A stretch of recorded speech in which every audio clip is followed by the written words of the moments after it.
Hello and welcome. Happy Tuesday. It's This Is Going Well, I think, with David Cooper. I'm David Cooper. It's This Is Going Well, I think, the show where no one's listening, no one cares. The show where every episode's the last episode, so let's make this one count. We've got sexual health and consent educator Samantha Bitty, my friend, who, much to my joy, has been joining this show week after week and just shooting the shit with me. So that's what we're going to do. And I'm going to kick this one off with a rather dramatic talking point. My cat is upset. Find out why in a few moments with Samantha Bitty. That sounds like clickbait, doesn't it? My cat is upset, and you won't believe what happens next.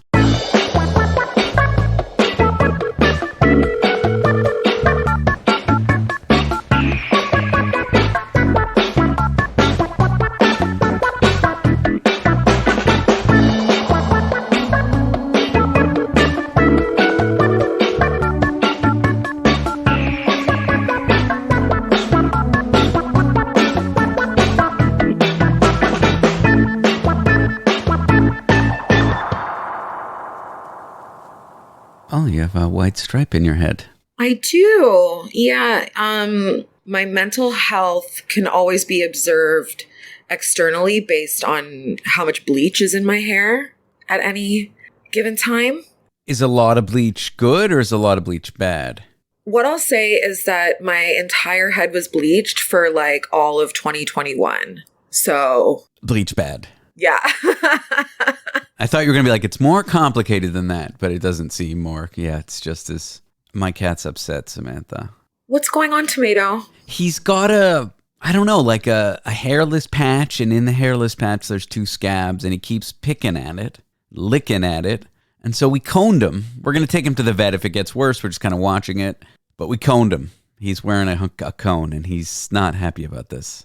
Do you think it's like fleas or allergies or some kind of shit? I don't know what it is. I'm hoping it's just a cut that he won't leave alone, but he was a fungus kitty. He was found, I was going through his chart because when we moved from San Francisco, the vet gave us his chart. He was picked up by the Real Pound, the Animal Control Center. Okay.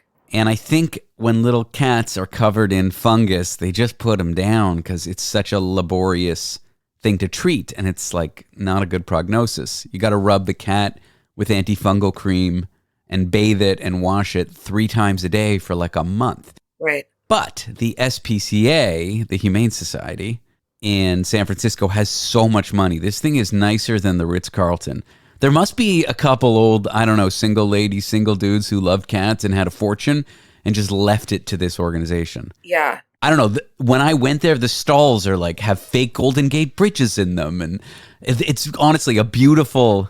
If you should be a dog or a cat in the pound, in that pound, you should only be so lucky. Anyway, they will treat animals with skin fungus. So the Animal Control Center, we think, this is all speculative, but based on the chart, I think just gave Tomato to them, being like, "He's your problem. We were going to put him down." So he was transferred there, and he was given the treatment for a month. Side note. We think that's why he's so friendly, because he was manhandled every day for a month when he was a kitten, so he got really used to being handled. Right. And people. But long story short, I'm worried he's got fungus again. We know he's prone to it. Oh, little bear. Obviously, we will treat it. We're not going to put him down. But it's not hard for a human being who owns the pet to treat. It's just hard for a place that has many pets to treat. It's just not, there's no time for it, I guess. I hear you. Well, I really hope that it's something unserious and that he's just like developed allergies. Because I know Lolly, she has a whole host of issues health-wise. But one of the things she developed more recently was just allergies. And she had the thing and she was scratching and it became raw and all of that. And they were like, oh, she's just like allergic to something. And here's the same steroid she's been on for her asthma anyway. This should resolve it. And it seems to have done so. So, I mean, you don't know until you take them. And he doesn't go outside. So you don't have to worry about some of the other scarier feral conditions, but dude, in Manhattan, he would last. There's rats that could take him. You know, there's rats that carry shanks. This is a sheltered cat. It's really serious. Yeah, that's how I feel. Anytime Lolly gets it in her head that she wants to like make a run for it, she hasn't done this in years and years and years, obviously. But anytime she does that, I'm like, do you not remember how they found you? Like what the conditions of your life were? Like you had no teeth. Like shit was wild for her. I was like, you wouldn't last a second. Like, No. but maybe she would because she's 16 and still catching mice and still, throwing hands. So maybe, I don't know, maybe Lolly's a secret thug. But yeah, Tomato is way too precious. He's way too precious. He did catch a mouse once. He was fussing in the corner, and Miranda's like, oh no, he spotted a cockroach again. She goes over there, and he's got a little mouse, in his teeth, freaking out. And Miranda screams, and Tomato being the softie that he is, Miranda's scream scared him, so he dropped the mouse. The mouse got away. And as far as I know, that's the only time he's ever caught a mouse. So I think it was the best day and the worst day of his life because it got away. It's cute how they I don't know, it's cute or it's sick or I don't know, but they play with them to death. It's not like they, bite them and go for the jugular. They literally will bat it until it's dead. And that's Lolly has no teeth. So when she kills a mouse, I'm like, I don't know what vicious behavior had to occur for you to take this mouse's life, but it's essentially they paw it to death. Yeah, it's a bit sick. I mean, they are sick cats. They murder for fun. Yeah. But then again, so do we. We pretend that we don't, but we do. We do. I mean, maybe you don't, maybe I don't, but humans. I mean, some do. Yeah. Yeah. I mean, look at history. We're not the least murderous species on the planet. Look at present. Look at present. We don't have to look at history. We can look at present. And look at future. Look at it all. Yeah. No, for sure. For sure that. Well. So, I mean, we always say cats are awful and murderous, but maybe they're just complex like us. I never say cats are awful and murderous. You say they're wonderful and murderous. I would never speak ill of a cat because I heavily identify with them. But I have human consciousness, so it's a little bit different. Exactly. Like your worst impulses. You're like, should I go do this horrible thing or will I just stay in bed and kind of sleep through my alarm? We decide to stay in bed, I mean, you and me, not everyone, but for now. For now. Oh boy. For now. Yeah. So but we bought him a little shirt today. We're going to try putting on the shirt. I don't know if he'll like it, but I love when animals are wearing clothes. It's so stupid. Yeah. It's so that his wound gets covered and he doesn't attack it. But I don't like when people dress up their little dogs in tutus. It bothers me because I don't know, a jerk. Tell me more. Why does it bother you? Probably sexism. If you want to pick it apart, it's because I hate women, Samantha. No, I don't know. It's just people with the small dogs and the tutus. I'm feeling so. I'm just thinking of the ancestors of this little dog in a tutu, wolves. How do you know that wolves didn't want to have a look? I'm just thinking if you meet a wolf in the woods and you're like, hey, and you somehow elevated the wolf to have consciousness and intelligence like a person. You're like, hey, we'll trade you domestication. We'll give you disgusting, dried, rendered, preservative-filled kibble. And in exchange, you'll be shrunken, not strong, unable to kill prey, and you'll have to wear a tutu. Do you think that wolf would say yes? I'm not sure because there's this species of crab under the sea where they are. And are we going to break out into song side note? Go ahead. Go. No. It literally collects ocean garbage to decorate itself so that it's not, there's no other reason. It's not for protection. It's not for it to have a different home. It's this crab it just likes to have a little bit of, razzle dazzle. And I'm just if this crab has its self-actualization is rooted in having an outfit, what's to say a wolf or a dog or a cat doesn't want it? There's different outfits that Lolly has worn that for sure are gender affirming to her. And I feel that. Maybe not all, the same way not all humans want to have a look, right? But I think some. No, the only argument I have against the tutu, given your point, is I reserve the right to be curmudgeonly. It's an identity, I just wanted you to admit it. I just wanted you to say that the only reason you don't like it is because you're a hater.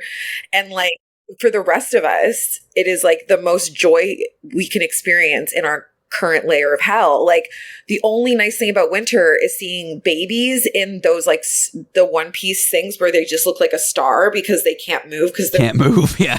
They're in their little like puffer onesie, and like dogs wearing coats. Like it's the only thing that keeps me going. So fine. And hermit, you don't have to look to a special species of crab. I mean, hermit crab's pretty common. They're fashionistas. You know, they are always looking for the perfect shell. Mm-hmm, mm-hmm. I feel that. And the one thing I will say though is I watched a documentary once about the people who like paint their dogs. Like, you know, the ones where they dye them and they do all the like fuckery with their fur and compete to make them look like. No. Oh, do you not know about that? There's like massive competitions. I don't know if it's like global, but I know it's in the United States where people have like their whole life is devoted to taking dogs like poodles and things like that with lots of fur and like dyeing them. And the competitions will have like a theme. It'll be like Cat in the Hat or like Alice in Wonderland, and people like turn their dog into like entire scenes from these like different things. And that I'm a little bit like, okay, I don't think your dog wants to be like fucking purple and have like a portrait of Martin Luther King on its butt. Like, I don't think that. I don't know, but I could speculate. So that I kind of have an issue with, but like not so much so that I think this is a lot more about the human. Yeah. Like what? Yeah, people, of course. I mean, what dog is gonna wear Martin Luther? It's the human, right? Yes. Or it's like I feel the same way about people who are like on the subway with like a parrot. I'm like, okay, like, but then I just have empathy. I'm like, oh, okay, like at least my need for external validation isn't that deep. Well, speaking of, I want to address the parrot on the shoulder. There's a woman near where I used to live in San Francisco who used to walk around with a cat on her head, and I loved her with all my heart. She was an aggressive human being. She was not one to be talked to. I tried once. And then I would watch strangers try because she kind of hung out on my block. And it was always a great joy when strangers would be like, you have a cat on your head. Hi. And she'd, fuck you. You know, she was great. She was honestly a legend. But animal ownership. This is where I think it starts to get ugly. And maybe it's the reason I hate the tutu. Because I think the things we hate in other people are a reflection of what we hate in ourselves, maybe. You know, it's a common. I'm not saying everything you hate in others is a reflection of something that you hate in yourself, but I do think that is a common quality. A lot of people who annoy me, I think, well, they look bad or they're weird or they're desperate in the same ways that I am, that I try to pretend that I'm not, and that's why I don't like them. Like, that's why it's very common for people not to like others who are exactly like them. Oh, no, for sure. I hear that. I think it's because they're a reflection of their bad qualities, too, and you think, oh, do I look like that? Am I embarrassing like that? You know, but animal ownership, I think... I was talking to a vegan about this, and he's like, all pet ownership is unethical. The fact that we domesticated animals to love us, you know, it's a simplification. Animals were domesticated for various reasons, but modern pet ownership, especially in a city where, you know, all your needs are taken care of, and you're not hunting, you're not growing your own food, you don't need a mice to protect the grain silo, you know, we essentially have these animals and keep them alive to love us. And you might think, okay, well, my pet's neutered, so I'm not perpetuating the cycle. But your desire to have that pet means that breeders will always exist, that these things will always... And I just don't think that it's a good look as a species, that we've domesticated animals to love us. Like, what? That's awful. Are we that lonely, that desperate, you know? And so when I see the tutu, I'm like, oh my God, that's such an expression of what I think the ugliest part of pet ownership is. We trapped them in our house, Samantha. If you trapped a person in your house to love you, no one's going to give you another person. If you get caught, you're going to jail. I mean, that's what my parents did by having me. Fair enough. You know what I mean? So I don't know. I can't form a fully compelling argument about why I just don't I feel like there's so many other things we could focus on. Yes. I own a pet, Samantha. I'm saying it's unethical and I do it anyway. I eat meat. I think killing animals to eat them's unethical. I do it anyway. Yeah, I mean, multiple truths can exist, I guess. Exactly. I think it's dishonest to say that a vegan is, you know, no more ethical than us. I think they are. I think they're right. I guess I'm a shitty person, or I guess multiple truths can exist, or whatever. And I feel the same way about trapping a pet in your house to love you. There's something fundamentally wrong about it, but I love my kitty, and he wouldn't, and he loves me. Does he have a choice? Not really, but he still does. I suppose there's always a choice, I've met really shitty cats. Like, I've met cats that don't do the loving thing. So there's flaws in the argument. Sure. No, it's not a perfect argument. I just mean, I think there's something fundamentally ugly about pet ownership, especially with cats where you trap them in your house if they're indoor cats. And a dog wearing a tutu. I'm like, that animal is so trapped. Way more trapped. Even though it's out in the public in the tutu, there's something about forcing your cat to be cute like that I don't know. So there's my other side of it. There's my more rational side of it. There's holes in it for sure. But it's not just that I hate tutus and therefore hate women. Which was your point. No, it was not. I am going to wake up in the middle of the night with like such a valid argument as to why it's like totally fine and acceptable for us to have domesticated animals. Like, I'm going to watch every video essay that talks about the history of animal domestication. Actually, speaking of, when I had my surgery recently, my ex-partner is the person who came to the hospital to like take care of me and bring me home. And he'd like gone to the hospital gift shop to like get me like not gift shop, but like the convenience store that's in the hospital to get me different things. And he got me like vapes and he got me like treats. And one of the things he got me was a National Geographic where the cover story was like The Secret Life of Cats. And I haven't read it yet. But it talks about what we're talking about, like the domestication of cats. And so I'm going to fucking read it and I'm going to get back to you. Well, I had a professor on this show who wrote a book about the African wildcat and how it domesticated itself, they always say, which is it's an oversimplification, but he literally wrote the book on it. And it is kind of fascinating, but it's not really too much of a surprise. There was, at the beginning of agriculture in like the Fertile Crescent in Africa and the Middle East, there was a small wildcat, and the ones that were more likely to be okay with humans, that would kill pests, would get fed by the humans, and they would kill the pests that the humans would have around because of the farming. And it was over time, but it wasn't like wolves where they were heavily selected for kindness, I guess, because wolves were a serious danger to people, whereas the African wildcat is basically a little kitty. I mean, you wouldn't want to pet it, but it's not like a wolf, which will go right for the jugular and kill you. So wolves really needed to be like bred, like the ones that showed traits where they wouldn't hurt humans. So the dog's ancestors really were domesticated by people and really kind of selected by people. The aggressive ones were killed, the non-aggressive ones were bred, whereas cats were just kind of hanging around. And then the ones that hung around bred with the ones that hung around. And that's how they became domesticated. So yeah, that's kind of the history of it. But I'm sure there's more to it. And the whole secret life side, I have no idea about. I mean, it kind of reminds me of like patriarchy and monogamy, right? It's like, well, we better domesticate these women because otherwise they're going to be out here doing whatever they want to do. If women have too much fun, society will collapse. And it's like, they could be a threat to us. So let's get them in the house and all of that. And I when you talk about the self-domestication, I don't know, I relate to that because I'm kind of like, okay, I hated being a child. I hated being under the rule or control of anyone, especially men. And yet here I am at 37 looking for a daddy. So it's like, what? It might be inexplicable. I don't know. It might be. I wonder if, dogs represent the patriarchy and cats represent, emancipation from it. I don't know. This could be my book. I don't like dogs, but it's mostly the picking up of the poop. And people are like, oh, but you have to scoop the box with the cat. It's not warm to the touch. That I can't deal with. Ew.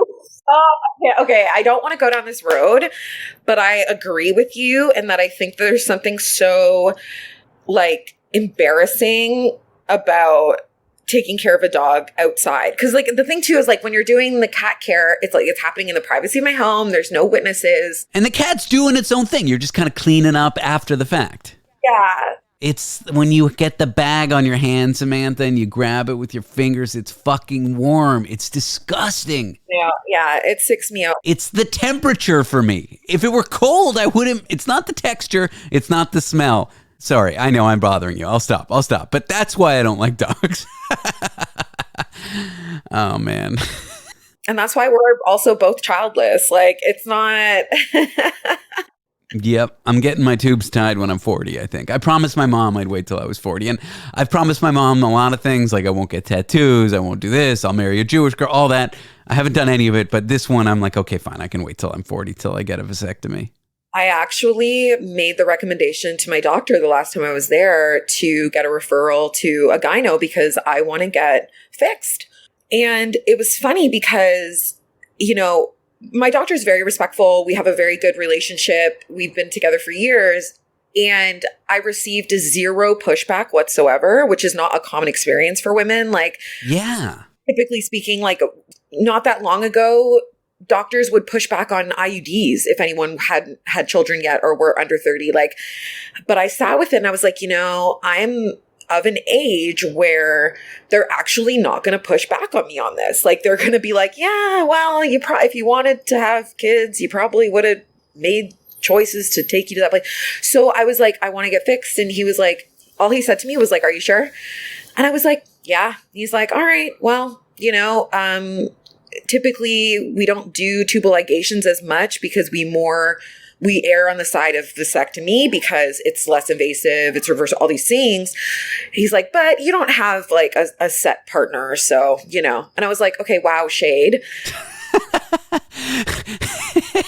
Different kind of shade than you were expecting though. Yeah. And but again, he's so non-judgmental. Like, he will give me requisitions for STI tests, like for a year and just be like, here you go. So you don't have to come back in every time you want to do an STI panel. And I'm like, appreciate it. What do you think this pushback is, especially younger, Paternalism in healthcare, right? And the infantilization of women.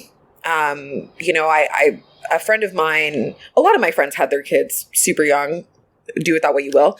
And at like age, 29, 30, they were like, I want to get my tubes tied. Like, I have a kid. I don't want any more kids. I don't want to worry about this. I don't want to be on hormones for the rest of my life, like for the next 30 years, literally.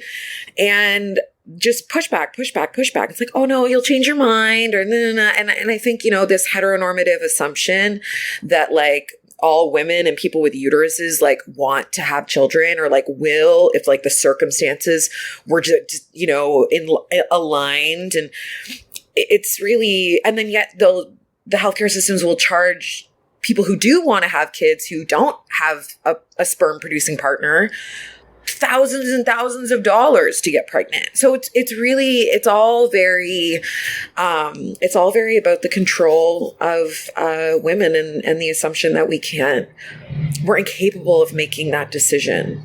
It's like wolves, they're incapable of not attacking people, and so we'll control them completely. Whereas cats were left to make their own decisions, really. And then we have the forced sterilization of certain communities of like women and people with uteruses. So it's like, yeah, it's all very paternalistic and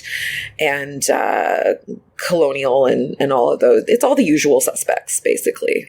Interesting. I didn't relate the pushback that people stereotypically get when they're younger and they ask for that surgery versus like forced sterilization in various communities, especially over the last, 100 years. And present. Like, it's still a very present issue. Yeah. Oh, no, it's still happening. But I mean, it was such a normal thing 60, 70 years ago. Like, doctors who did it probably didn't even think about it. Now it's like, now we know, but it still happens. I don't know. Well, we knew then. It's just, yeah. I never related those two is all, I guess. Mm-hmm. How are you recovering? I am recovering okay. The first week was really rough because there was no, like, it just was staying consistently bad and sometimes worse. I also have stairs inside my apartment and I live alone. So it was really hard. And then there started to be some improvement. And so now it feels like it's steadily improving. I'm pushing it as I do. But yeah, I think the biggest thing was that I chose to recover without narcotics. And that was the right choice for me. It was wild how much the healthcare providers pushed for me to receive pain management because I came out of surgery like hysterically crying. Like, it was really fucking painful. And they're like, we can make you more comfortable. We can make you more comfortable. And I'm like, this is actually about making you more comfortable. I have made this choice. Like, the number of times I had to say, like, I am a drug addict. I do not want to feel the effects of narcotics, and I don't want to feel the effects of narcotics wearing off. Like, that was, so I'm like, I rather be in this amount of physical pain than to navigate what the kind of like emotional and physical implications of me taking narcotic pain management. So I got through that window, and now I feel really good insofar as like that was the right choice. And but it was gnarly, bro. Like, it was really scary for a bit. I was like, ooh, like, I don't know if I can do this.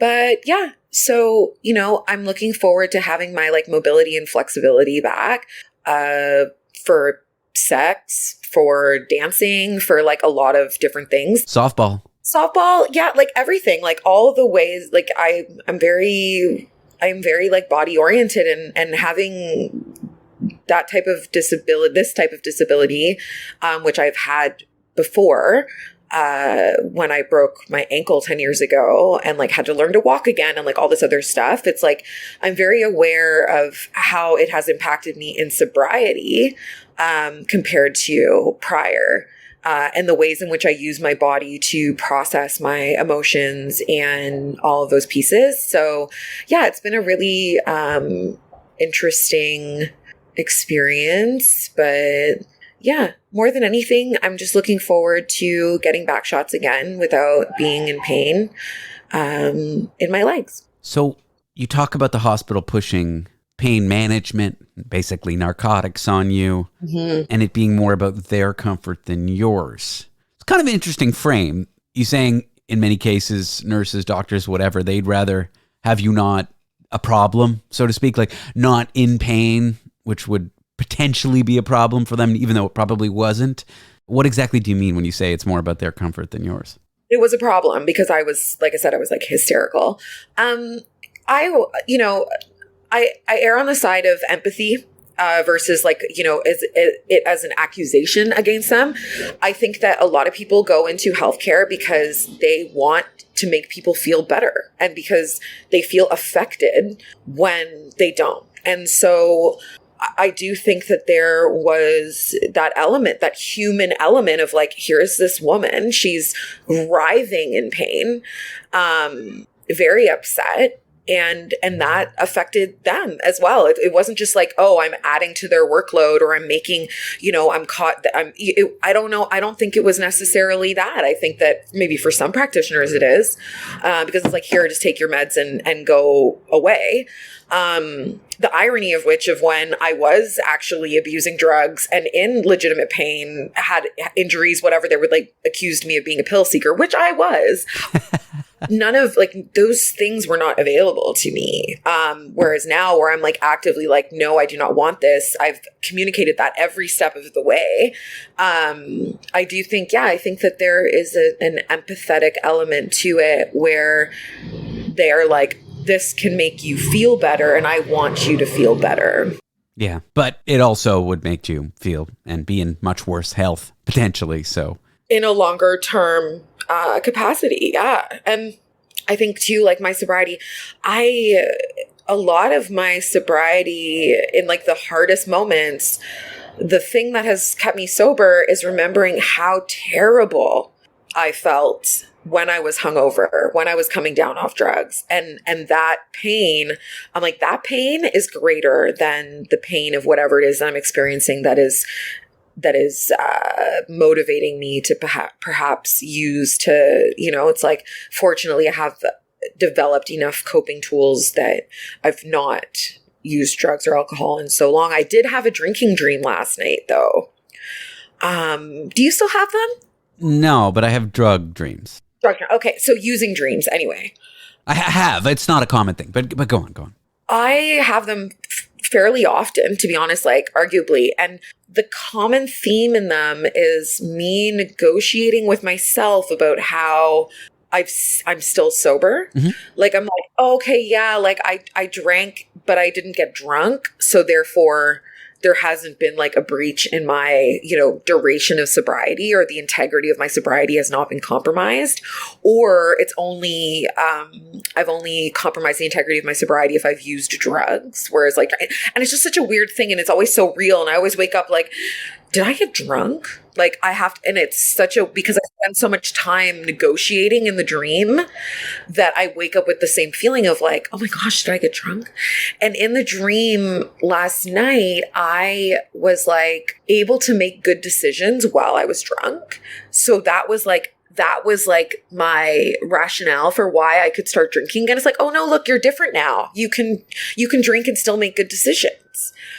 And so all of those kind of negotiations that, at least, like alcoholic math, like that kind of, those negotiations, I then still am left with the remembrance of I never want to feel the pain of a hangover again. And so here we are. Even if I could make good decisions while drinking and using drugs, even if I didn't destroy my life and the lives of others, I physiologically don't want to have that experience. Like I can't even handle it when I've had too much like fried chicken and I wake up with like sodium hangover. What the fuck am I going to do if I drank poison? I call that being salted. When you wake up and you're just like puffy and your mouth is dry and no water can fix it. You've just had too much salt. But when people don't understand this negotiating thing, I always remember I was maybe like, I don't know. I've been sober 4.5 years, but it was the time I was sober before. If it's been 4.5 years, when you and I first started like working together, it was like less than 2 or something like that. Yeah, I just lied to you. It's been 4 years and 2 months. I don't know why I rounded up to 4.5. No, but that's significant. Like that's fucking wild. Wow. Yeah, it has been a wild ride.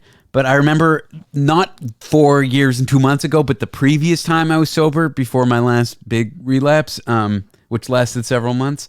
I remember around that time, or maybe for me, because I'm not cool, White Claw started getting popular, like these LaCroix new seltzers. There's now every day a new seltzer comes out that has 0 calories because it's mixed with aspartame and some sweetener or whatever. And they taste great. I remember when White Claw started becoming popular, and you're like looking at the back of the thing. It's only 70 calories. And you're doing the math like, oh, one of the things about drinking is it caused me to gain weight. And if I just have like 2 or 3 of these a day, I'm not going to gain weight. Like, and then I'm thinking, what the fuck am I thinking? I'm at that time several months sober.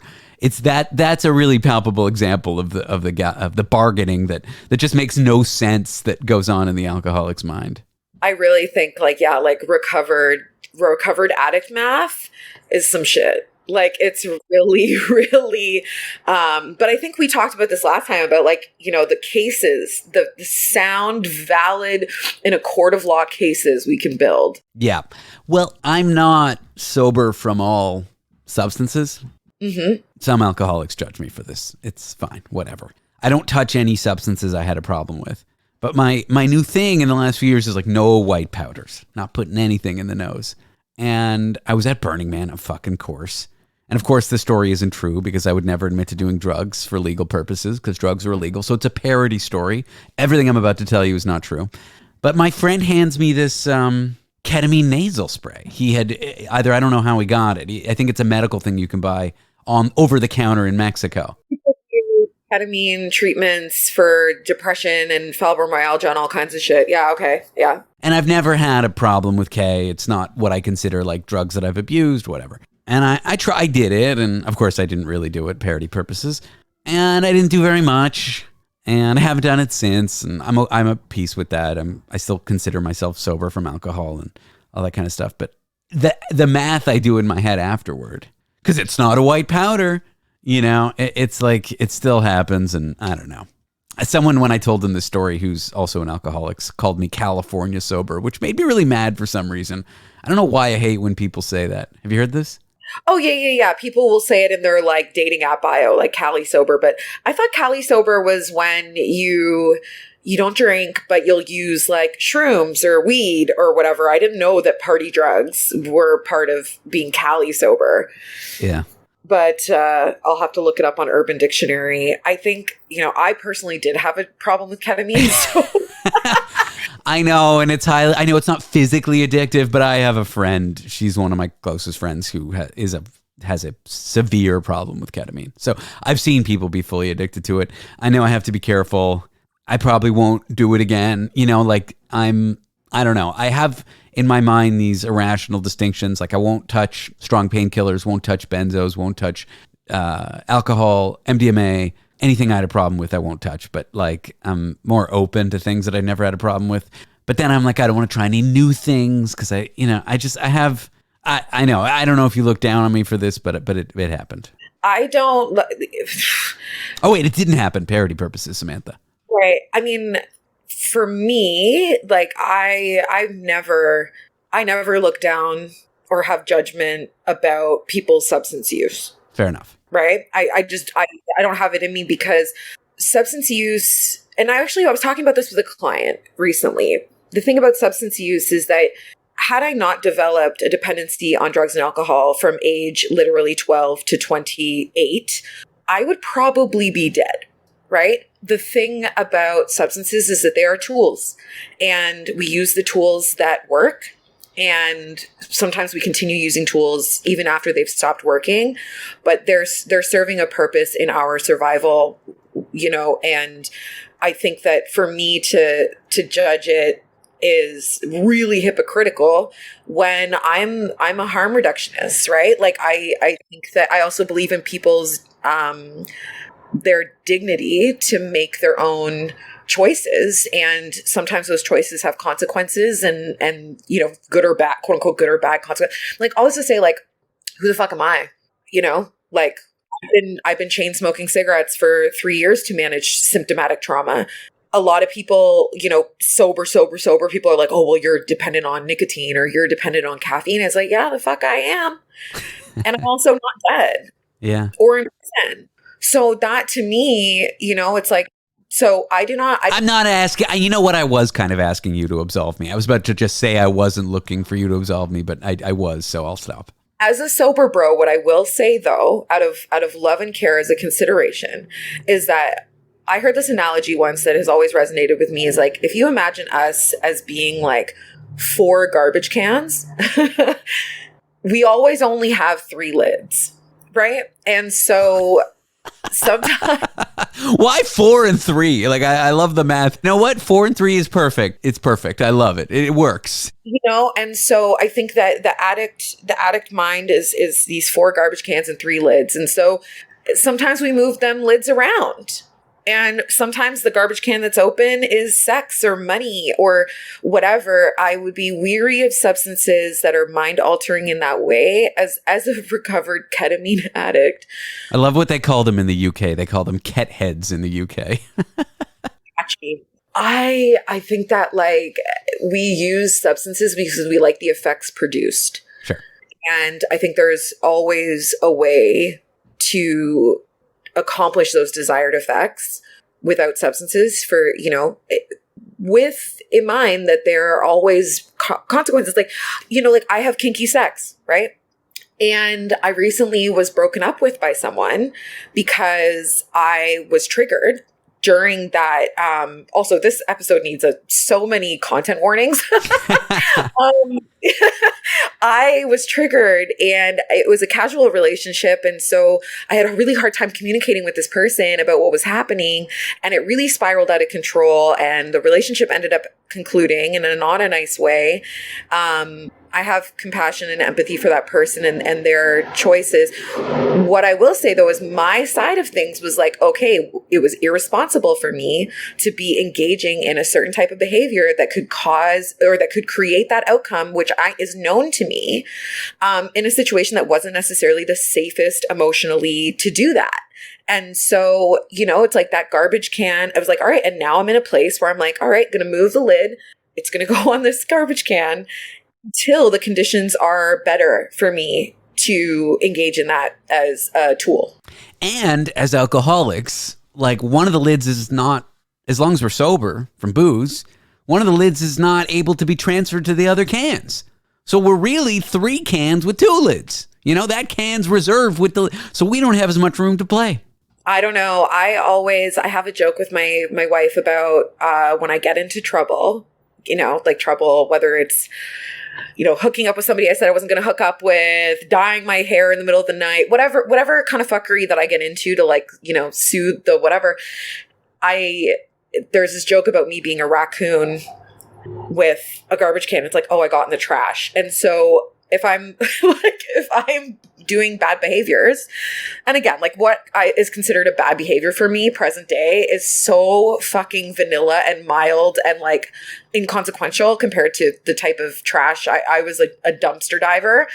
Like I'll send her like the raccoon and trash can emojis just to be like, oh, I'm getting in the trash.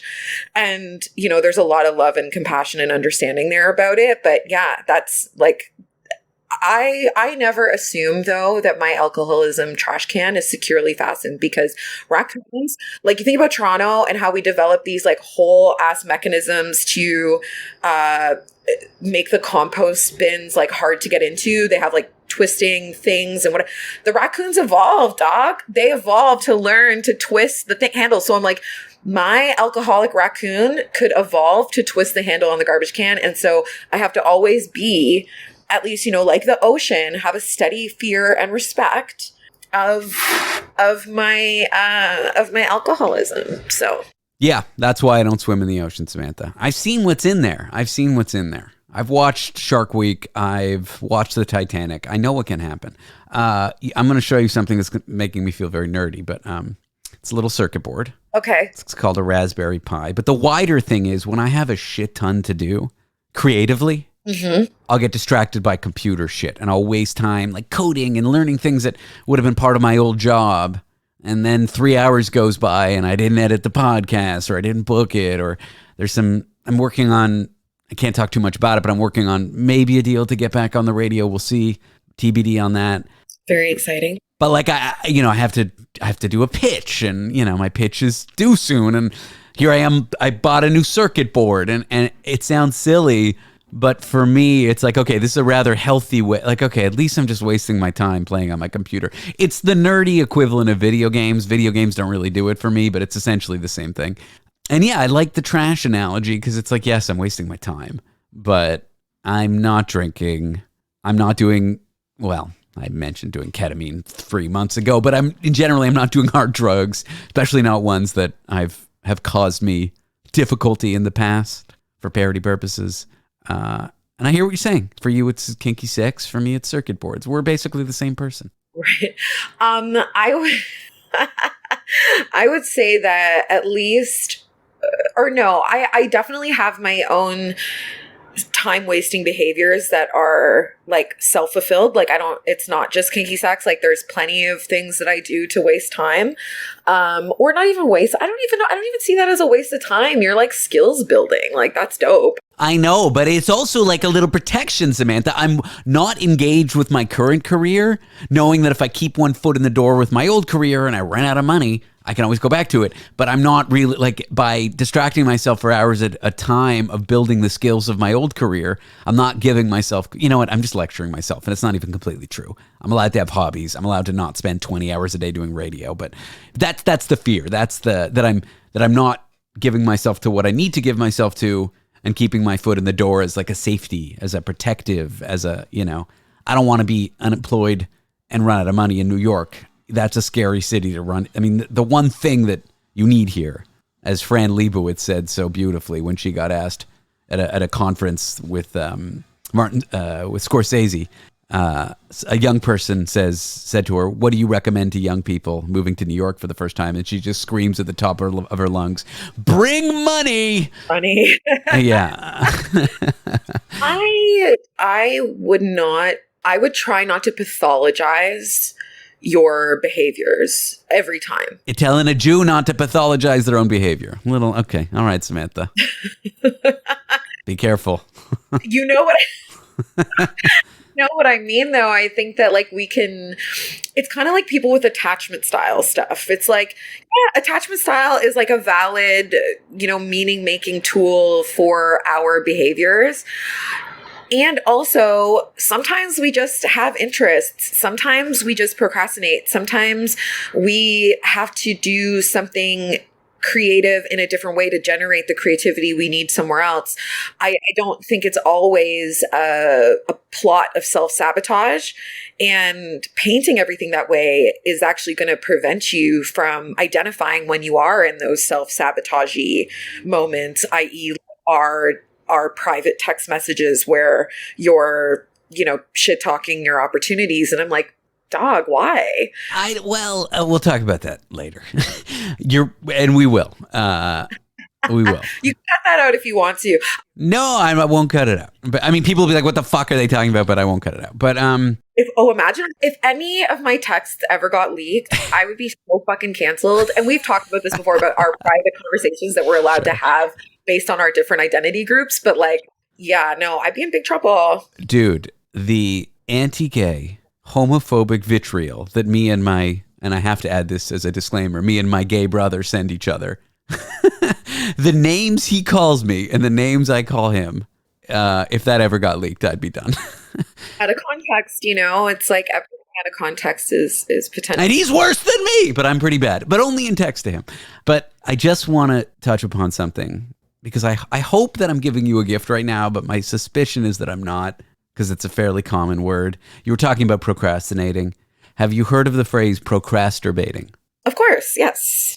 Okay, fuck. Well, could you imagine you hadn't and I just gave you that gift? I would be pretty bad at my job. True. If I hadn't heard that. But I don't think masturbation is ever procrastination. No, I don't. Because like if you bring it down to like the science of it, like the chemical science of self-pleasuring and all of that, it's like, that's going to benefit you.